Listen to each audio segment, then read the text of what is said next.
Remonter à la source.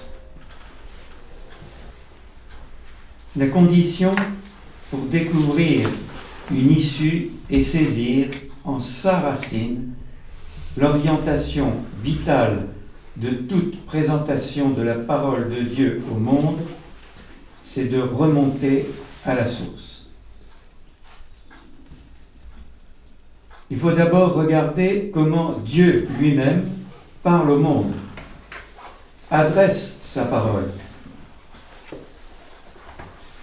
Dieu parle par des faits. On peut dire, quand Dieu parle à l'humanité, que ce n'est pas d'abord un mot qui sort de sa bouche. Quand il parle, il réalise immédiatement ce qu'il dit. C'est un acte, c'est un fait. Aux valeurs, aux mystères de chacun.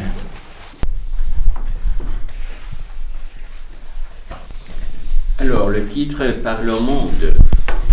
Et pour nous, l'exemple, comment on parle au monde, c'est Dieu seul.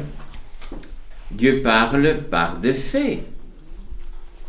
On peut dire, quand Dieu parle à l'humanité, que ce n'est pas d'abord un mot qui sort de sa bouche. Quand Dieu parle, il réalise immédiatement ce qu'il dit. Une réaction ?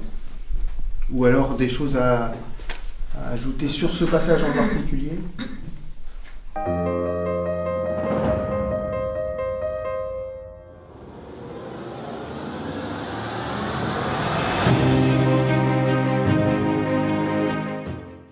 C'est une communauté chrétienne vivante qui vit chaque jour d'une amitié instaurée par la charité, au-delà de toutes les différences sociales, une communauté fondée explicitement sur une foi commune en Jésus.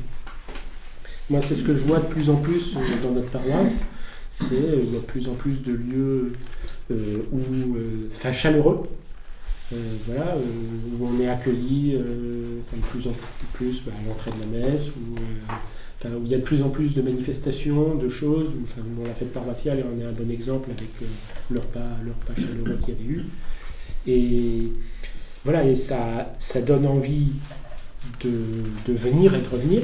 Et aux autres, ceux qui n'y sont pas forcément, sûrement de participer plus. Donc le premier travail, et c'est un travail qui concerne, tous les laïcs, mais aussi bon nombre de prêtres, c'est de repartir sur des bases fondamentales de l'Évangile pour dire comment est-ce qu'on les met en œuvre et comment est-ce qu'on en vit d'abord entre nous avant de vouloir aller chercher les autres à l'extérieur. Qui répond à l'avocat du diable, donc l'avocat de la défense? Moi, j'ai envie de répondre par une phrase qui est à la page 93. Aux yeux du monde, l'Église semble encore vivre pour elle-même. Hier pour se développer, aujourd'hui pour se réformer. Il faudra bien arriver un jour à nous apercevoir que toutes ces questions n'intéressent pas les gens.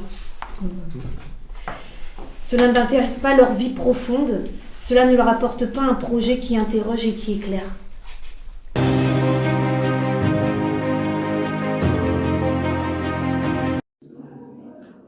Alors, c'est un livre déjà très profond et ça apporte surtout à la paroisse en fait. C'est-à-dire ça permet vraiment de prendre beaucoup de hauteur et de profondeur aussi pour même si on va pas sur on n'en déduit pas des aspects très opérationnels, mais je pense qu'on est tous en train de se dire que ces réflexions de fond vont nous nourrir en fait, vont nous nourrir pour toute la suite de notre travail. Alors je pense que l'idée de le lire lentement, ensemble, de s'écouter les uns les autres dans la lecture de ces textes, est déjà une expérience de fraternité dans notre petite église, dans notre petite paroisse, qui à mon avis est très positive.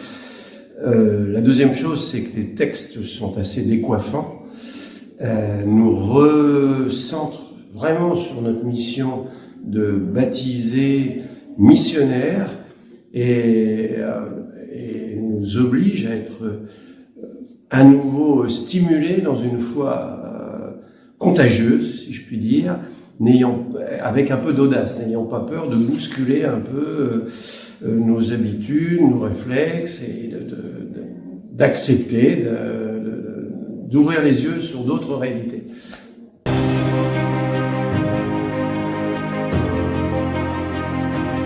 Alors, je dirais visionnaire,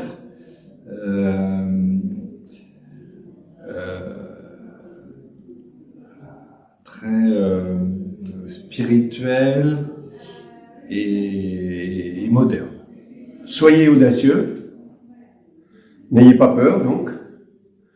La joie de l'Évangile, et Jésus est avec nous tous les jours dans la mission qu'il nous a confiée.